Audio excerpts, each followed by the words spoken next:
Assalamualaikum warahmatullahi wabarakatuh. Alhamdulillah kita masih berada pada sesi self-controlling. Sebuah mekanisme atau cara bagaimana menghasilkan orang-orang yang cakap secara emosi dan spiritual. Berbagai faktor telah kita pelajari. Sekarang kita masuk ke sesi berikutnya, termasuk apa yang dimakan dan pola makan berhubungan dengan emosional dan spiritual intelligence. Di New Zealand diadakan sebuah riset terhadap 4.000 pelajar. Mana yang pola makannya baik dan mana yang pola makannya buruk. Ternyata orang yang memiliki pola makan baik, kesehatan mentalnya jauh lebih baik. Jarang stres, jarang depresi.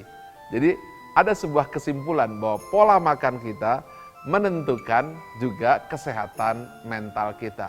You are what you eat. Engkau adalah apa yang engkau makan.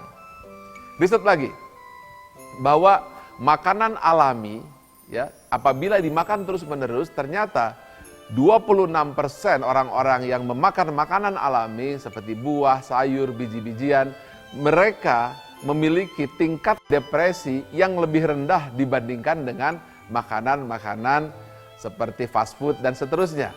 Kembali terbukti bahwa makanan adalah berpengaruh terhadap kecerdasan emosional dan spiritual seseorang. Saya ingin menyampaikan ini bahwa puasa itu mengapa dinamakan self-controlling. Karena itu juga salah satu yang utama adalah mengatur makanan. Bahkan bukan hanya menahan makan, bukan hanya menahan hawa nafsu lainnya, tetapi juga ketika buka puasa, makanannya apa? Coba lihat. Nabi Muhammad SAW, ia memakan kurma saja.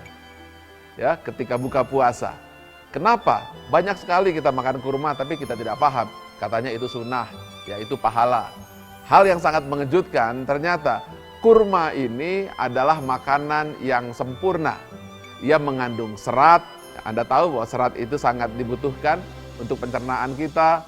Kemudian ia juga memiliki vitamin, ia memiliki kalsium dan mineral. Bahkan 30 menit setelah makan kurma, maka energi itu tergantikan. Setelah kita kehilangan energi, dia menggantikan gula kita untuk membuat kita lebih sehat lagi. Artinya, saya ingin menyampaikan bahwa puasa itu adalah memiliki kekuatan untuk melahirkan manusia yang takwa. Bingung ya? Tidak makan, mengatur makan, kok manusia yang takwa? Dijelaskan itu sudah di dalam Al-Quran. Bismillahirrahmanirrahim. Ya ayyuhalladzina amanu kutiba alaikumusiyam kama kutiba alalladzina min qablikum la'allakum tattaqun. Jadi puasa itu adalah bagi orang yang beriman, orang yang punya belief, orang yang punya kepercayaan, menghasilkan orang yang takwa. Nah, artinya takwa ini bukan hanya takwa ia rajin sholat, takwa ia pandai ibadah, namun takwa pun didefinisikan di dalam Al-Quran. Sudah sering saya sampaikan kepada Anda, tapi tidak apa-apa, saya ulang-ulangi sebagai pengingat saja. Dalam Al-Quran dikatakan, Bismillahirrahmanirrahim. Laisal birro antuwallu wujuhakum kibalal masriki wal maghrib, walakinnal birro man amana billahi wal yaumil akhir.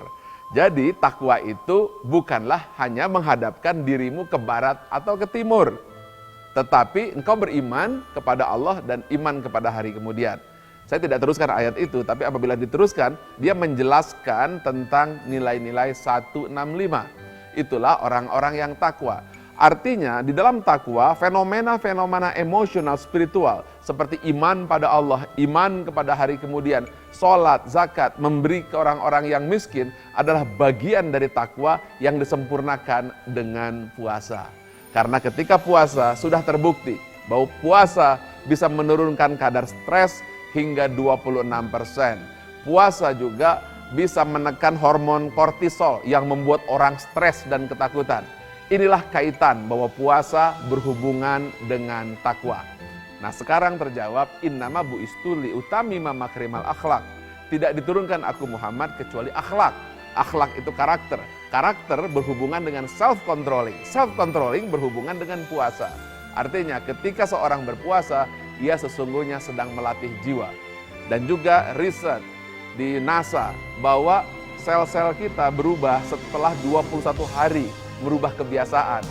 Ini bukan 21 hari semata, tapi 30 hari untuk lebih menjamin perubahan-perubahan kebiasaan, perubahan-perubahan pada sel kita untuk menghasilkan karakter baru.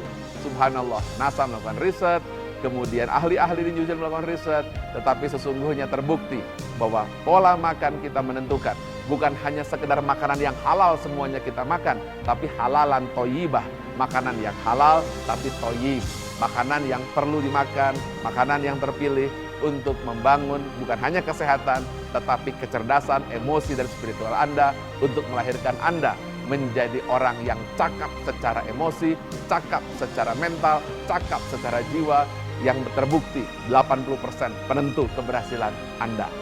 Selamat menjaga pola makan, makanlah halalan toyibah.